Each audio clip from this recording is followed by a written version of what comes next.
Good morning, my garden friends. It is February 4th. I'm in Windermere, Florida. We're Zone 9B. And I wanted to show you, we had our week of winter, as we call it here in Florida. And we actually had two nights that one night actually got down to 32 and probably 31 in my backyard, but my thermometer was 32 and it's against the house. So as you can see, it's a little more protected by those windows. But anyway, starting off, the hibiscus here is a big red hibiscus, and it's done as a almost like a topiary. They call it a lollipop. I have two of those. I had just cut them back a couple weeks ago, and as you can see, they didn't miss a beat. None of the leaves, nothing was bothered. The big agapanthus, not at all. Now the sweet potato vine that I had, that I was thinking about using some of the leaves as a stir fry, or that thought just totally got erased. But I still have some sweet potatoes left from the other section that I dug out. What was that, a couple weeks ago? I still have some sweet potatoes there. So I'm not really ready to dig these up yet, but I think I've got probably at least a few pounds underneath there. But you can see that no more on the vine. And I think I'll just take all of this out. But I wanted to show you, these are my two different types of onions.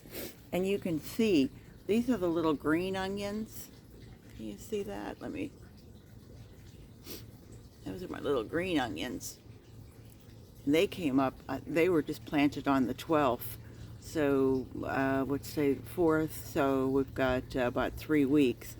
And then here are some larger onions that are just starting to break ground. So I'm hoping that they will be a nice addition to our dinners here in a few months. The Plumeria seemed to have hung on. I was really pleased. I was really quite concerned. But the way I test mine is I will come over here. Let me try and find a lower branch that I can reach. And I'll actually feel and make sure that it's still solid. And I don't see anything that's, let me come back. Yeah, I don't see anything that's soft or mushy. A lot of the times when a branch dies, it'll get this, where it just starts to rot, and then it'll just break off. We never had that in Hawaii, but here in Florida, it seems to happen. So, but anyway, I have to say, nothing seems to have gotten really nipped. The giant Japanese red mustard greens, well, they just seem to have loved it.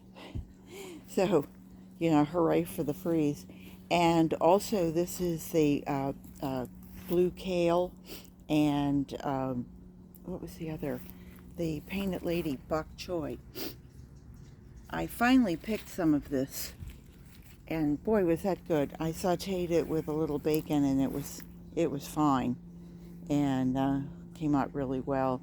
The pigeon pea plant seems to have, the blooms turned into peas.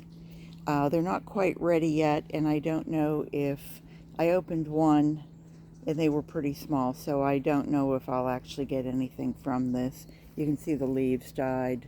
They're all just falling. You can see they're falling off, yeah.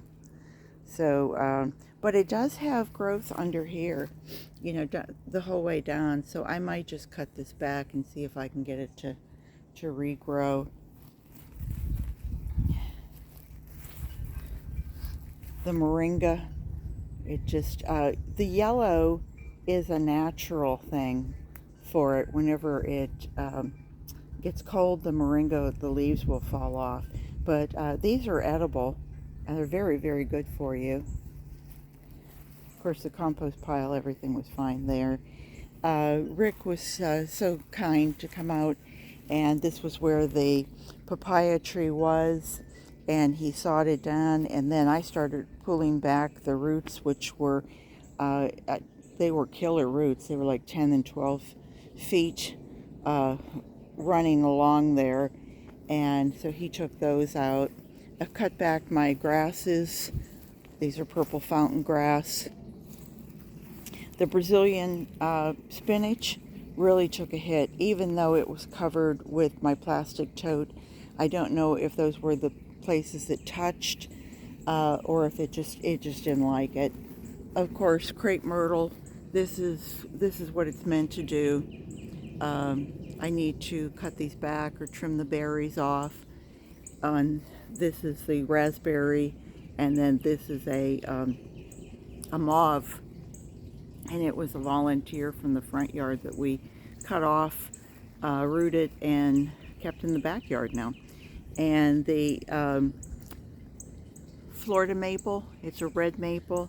It'll be interesting to see if each year it starts to get more and more red. Now, the tea plant, which is also known as cordylan, over here seems to have taken a hit. You see it got brown at the top. And those will all have to be cut back, or maybe, I don't know, reroot it and something. Around here, this caught the major part of the cold. And you can see that they just fried. They froze, that was it. However, for anybody who knows this plant, I mean, I could cut those off at any segment, and it should sprout out the side. This is a closer view of, I don't know. I'm getting a little give there. It might be okay, it might not. We'll see. If you want to wait until it warms up, and if this starts to look kind of wet, then it's viable. It'll start sending out leaves. Here was the other giant Japanese red mustard. I mean, you know, it doesn't look like it minded at all. My Staghorn Fern,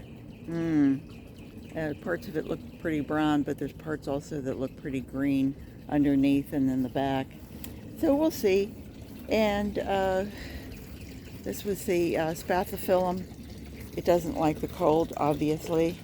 It might come back from the center, and then we can, you know, trim off the back parts. This side took it pretty hard too, of the tea plant, and that's T-I, but in Hawaii it's pronounced tea, like the drink. But you can see here, these parts just stayed fine. Matter of fact, I had a bloom up there. That was about it. I just wanted to show you guys what was going on. I guess for the most part, we had some good, some bad. Oh, this was the mango that I put under that clear plastic tote, and I had bricks all around it. And what I did is I let the bricks warm everything, and as the sun got over and the bricks started to really give back